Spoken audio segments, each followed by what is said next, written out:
गणतंत्रता दिवस की हार्दिक हार्दिक शुभकामनाएं।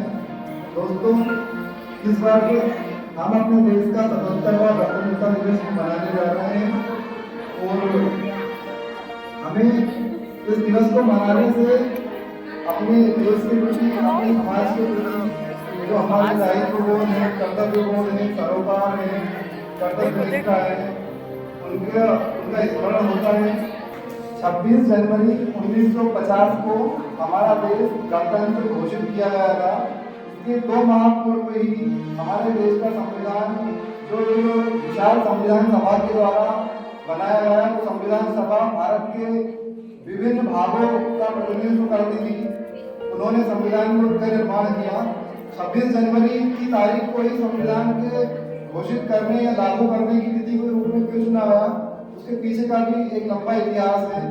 वर्ष 1930 का जो अखिल भारतीय कांग्रेस कमेटी का वार्षिक अधिवेशन था, वो लाहौर में हुआ था और उस अधिवेशन की अध्यक्षता पंडित जवाहरलाल नेहरू ने की थी।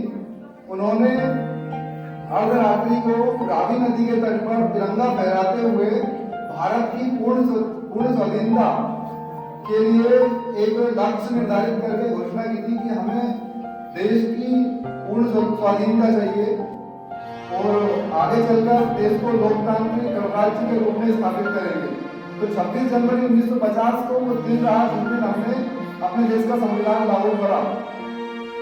ये दिन हम प्रतिवर्ष इसलिए मनाते हैं ताकि हम राष्ट्र के प्रति, समाज के प्रति जो हमारे दायित्व बोध है, कर्तव्य बोध है, तपश्चर्या है, सरोकार है, उनको प्राप्त कर सके।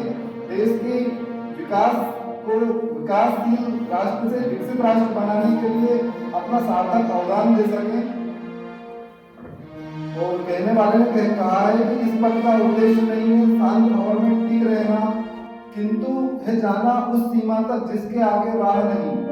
तो हमारा उद्देश्य विकासशील बने रहना नहीं, बल्कि अपने देश को आगे बढ़ाते हुए विकसित एवं भारत को विश्वगुरु बनाने के संकल्प को साकार करना है। भारत को विश्वगुरु बनाने के संकल्प को साकार करना है। आज हम गणतंत्र दिवस मनाना है, लेकिन आज हमारे देश को हम देखते हैं कि 26 जनवरी 1950 को गणतंत्र घोषित किया गया।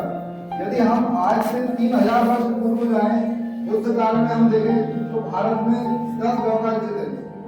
एक बच्ची संघ हुआ करता था, उसके अंतर्गत 8 गणराज्य थे और एक मल्ल संघ हुआ करता था, उसके अंतर्गत भी 2 गणराज्य थे।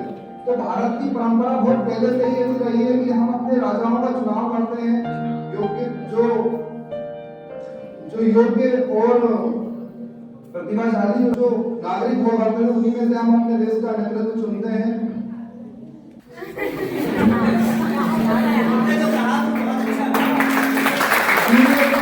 और एक बात और, सभी एकजुट रहे, तनाव मुक्त रहे और विकास के लिए अग्रसर रहे।